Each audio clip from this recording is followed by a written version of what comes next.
কলকাতায় ফিরে ন্যায় সংহিতা নিয়ে সরব হয়েছেন মুখ্যমন্ত্রী মমতা বন্দ্যোপাধ্যায়। শুক্রবার শারদ পাওয়ার উত্থাপ ছাত্রদের সঙ্গে বৈঠকে ন্যায় সংহিতা নিয়ে সরব হয়েছিলেন।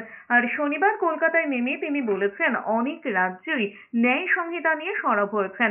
আগামী বিধানসভা অধিবেশনে এই বিরুদ্ধে রেজলিউশন আনা হবে বলে জানিয়েছেন। তার দাবি, আইনজীবী থেকে পুলিশ এমনকি অনেকের কাছেই এই বিল সম্পর্কে ধারণা স্পষ্ট নয়। ন্যায় সংহিতা বিল রিভিউ করার দাবিও জানিয়েছেন তিনি। কেন্দ্রকে হুঁশিয়ারি দিয়ে বলেছেন, রিভিউ না হলে নতুন সরকার এসে এই বিল রিভিউ করবে।